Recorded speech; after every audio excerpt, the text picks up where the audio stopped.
இந்த விவகாரத்துல நீங்களே சொன்னீங்க, ஒரு இந்து முஸ்லீம் பிரச்சனையாக வந்து இதை பார்த்துட்டு இருக்கிறாங்க. இஸ்லாமியர்கள் வந்து அங்க குடியேறினாங்க அல்லது மதமாற்றம் செய்யப்பட்டு அங்க இஸ்லாமிய மக்கள் தொகை பெருகினதாகவும் வந்து பரப்புறாங்க ஒரு செய்திய.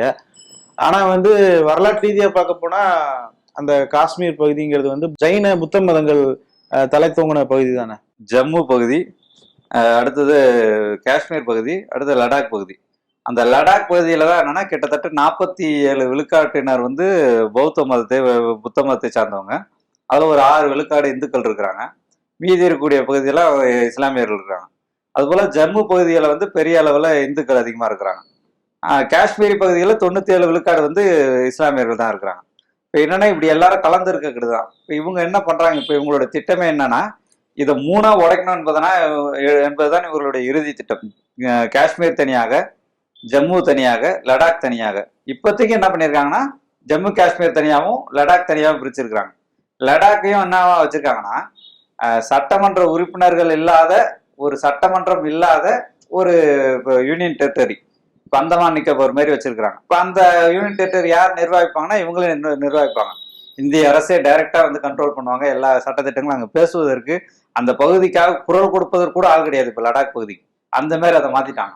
இத்தனைக்கும் அந்த லடாக் பகுதியில் யார் ஜெயிச்சிருக்காங்கன்னா பிஜேபி ஜெயிச்சிருக்காங்க. எப்படின்னா அவங்க தொடர்ந்து அந்த இந்து முஸ்லீம் பிரச்சனையை கிளப்பி விட்டு பெரிய அளவில் பரப்புரை செஞ்சு இவங்க பிஜேபி வந்து ஜெயிச்சிருக்கிறாங்க. அந்த பகுதியில் அந்த பகுதிக்குன்னு குரல் கொடுப்பதற்கான ஒரு மக்கள் பிரதிநிதியில இல்லாத ஒரு இதை கொண்டு வந்துட்டாங்க. இந்த பகுதி ஜம்மு காஷ்மீருக்கு தற்காலிகமாக சட்டமன்றம் இருக்கும் அப்படின்ற மாதிரி அறிவிச்சிருக்காங்க. நாளைக்கு என்ன செய்ய போறாங்கன்னா ஜம்மு காஷ்மீர் என்பதுல காஷ்மீரை தனியாகவும் ஜம்முவை தனியாகவும் பிரிக்க போறாங்க. அந்த ஜம்மு வந்து ஏற்கனவே வந்து அந்த பகுதியில் வந்து இருக்கக்கூடிய இந்து மதவாத அமைப்புகள் என்ன பண்றாங்கன்னா ஜம்முவை மட்டும் தனி ஒன்றிய பகுதியாக அறிவிக்கணும்ன்றத கோரிக்கை வச்சுட்டு இருக்காங்க. அந்த கோரிக்கையை வலுப்படுத்துற வகையில் அங்கே மக்களே கேட்கறாங்க, எனவே நாங்கள் தனியாக பிரிக்கிறோம்னு சொல்லிட்டு பிரிச்சிருவாங்க. இப்படி காஷ்மீரி என்ற தாயகத்தை 3ஆ கூறு போட்டு 2ஆ கூறு போட்டு அதை சிதைப்பதுதான் இவங்களுடைய வேலையா இருக்கு. அதாவது இஸ்லாமியர்களை தனிமைப்படுத்துவது என்பதா இவர்களுடைய அடிப்படை நோக்கமா இருக்கு. இதுல காங்கிரஸுக்கோ பிஜேபிக்கோ எந்த ஒரு வேறுபாடும் கிடையாது. ஏன்னா இதற்கான அடிப்படை திட்டங்களை, அடிப்படை நோக்கங்களை போட்டு கொடுத்ததெல்லாம் காங்கிரஸ். அதை நிறைவேற்றக்கூடிய இடத்துலதான் பிஜேபி அடாவடித்தனமாக நிறைவேற்றிட்டு இருக்காங்க. ஜம்மு காஷ்மீர் வந்து ரொம்ப ரொம்ப சிக்கலா ஆக்குனதே பார்த்தோம்னா நேரு தான்.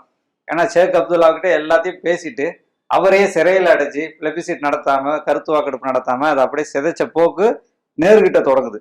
அதை அப்படியே கடைபிடிக்கிறவங்க யாருன்னா பிஜேபி, ஜனசங்காக்கள் தான் கடைபிடிச்சாங்க.